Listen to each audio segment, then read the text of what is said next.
So after all these breaking issues, Whatnot have come out and put something into place that I think is, pretty interesting. We're going to chat through that today, the good and the bad of it, and then I'm keen to get your thoughts of this down in the comments below. So if you haven't seen this already, essentially they put out this post acknowledging some of these issues that popped up over the last 72 hours.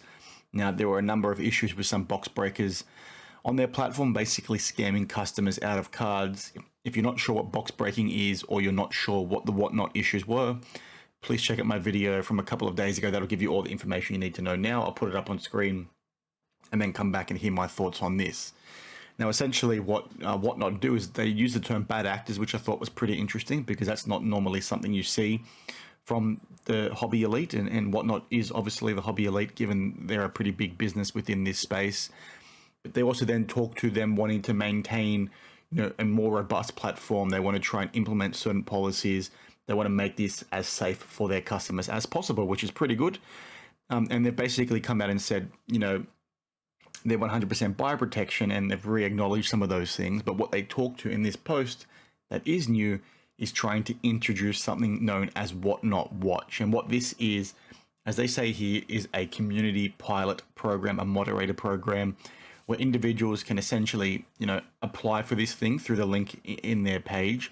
And if you get accepted, you'll then be a moderator for Whatnot, where you can then go ahead and start reporting some of this dodgy behavior that you're seeing, if it happens to be on a live stream that you're watching, or so on and so forth. And then from there, things get further assessed by Whatnot themselves, or at least that's what's alluded to in this instance. Now, the perks for this program, as you can see here, is merch, badges, and potentially even being paid for your work.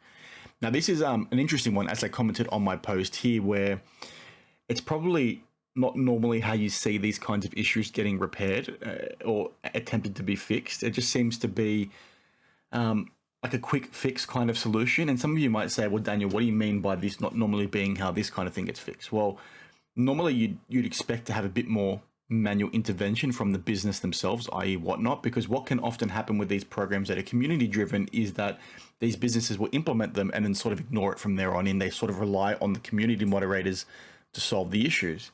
But given the potential hanky-panky in this situation, you could have people that get invited into this program and generate some false positives, and false positives or negative, depending on how you look at it from the perspective, right? The false positives would be somebody intentionally saying a certain store did something wrong, even though they didn't, in order to get them shut down for a certain period of time, right? And that might be because the person had a friend, or they themselves lost cards on that stream. They might want to get this breaker taken down because they're a competitor to a friend's business. They might not just like the person. They might want to get revenge for something. Now, some of you might say, well, a lot of those things are pretty unlikely to happen. Yes, it is, but those are the things you need to think about when you have a program like this. So my point is, if Whatnot want to implement something like this and keep this as being the be all end all, then this doesn't really do much other than save face in the public eye. I'd be shocked if Whatnot took that approach, to be honest, because it doesn't really work in the long run. If they want something like this to happen, you should have, these community moderators report things. They should go to an internal check out of Whatnot, where they have a new team set up specifically reviewing these situations. And then off the back of that, you can then say to the people, give them a certain rating, so on and so forth. That way you can maybe automate some of those reports that happen a little bit later on, which then reduces the manual intervention from Whatnot themselves. But again, you need that manual intervention there because so many things could be reported that shouldn't be reported. There's too many hidden agendas, so on and so forth, that I think they need to step in and still look at those. They can't just rely on this. So if you're somebody that's sort of sitting back and saying, well, like this is just for the saving face, or you think this might save the whole hobby, right? This might be the holy grail in terms of fixing hanky-panky. I think you're probably both a bit wrong. There's some middle ground here. I think it's a really good start from them. I know a lot of people have come out and said, well, Whatnot, this is a bit late. Why did it just take the stuff you've seen in the last 72 hours to be the reason why you've come out and done this? I think that's probably a fair question to ask because these issues on Whatnot have been pretty persistent, I should say, for so long, and they're also quite pervasive. But I don't think you can hate on Whatnot for trying to do something here. Now, I think most of the reason why you're probably seeing Whatnot do something goes to the things I spoke about in my videos the other day, that they're going to get pressure now from people like Fanatics with their own streaming platform, right? Because as soon as Fanatics come in, Whatnot is a good chance of falling away, because I would not be surprised, as I do say in my other videos, if Fanatics implement some sort of, exclusive rights on buying product from them at cost and then breaking with them on their own platform. I.e., if you want to buy a piece of product, you have to, and you're a breaker, you have to break it on Fanatics platform. Sure, you can go ahead and buy it on the secondary market and then break and whatnot, but I think if you want to be a Fanatics exclusive customer, i.e., you want to buy from them directly, they probably won't let you buy and whatnot. So whatnot doing something like this is to try and preempt that, right? They want to try and stay as competitive and as relevant for the interim. I also talked about government regulations in some of my older videos. I think something like this is a good step in the right direction for them to avoid government regulation or intervention as much as possible. I think regulation is needed, but as I've said many times, I think the businesses can facilitate the regulation that we require rather than having the government come in and touch things, because that's always the last thing you want, in my opinion, with almost any industry. So I hope this video makes sense. I'm really keen to get your thoughts on this. It just seems like on my Instagram post, a lot of the comments are pretty much back and forth on the situation. Same with what I've seen on their own post on Twitter.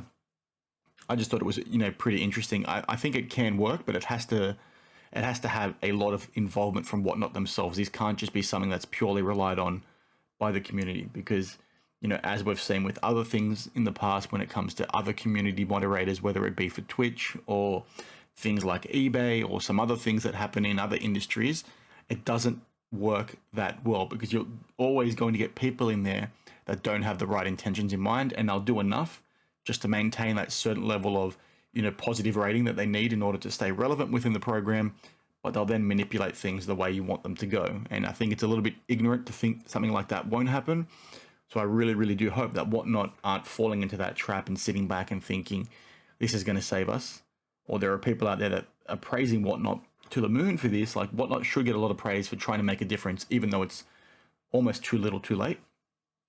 But again, that's my thoughts on the whole situation. So like I said, please share your thoughts down in the comments below. Let me know your thoughts on the situation. I've got a video coming out tomorrow to talk to a few interesting topics, so stay tuned for that. I don't want to give too much away. So I appreciate you all taking the time to watch the video that I just touched on. We'll cover, I'll give you one hint actually. It relates to, shield bidding and fake comps, so stay tuned for that. I also attended the Sydney Hobby Hangout yesterday here in Sydney, obviously. It was a really good card show. I had a lot of people come up to me and thank me for my videos and things like that, which was really, really awesome.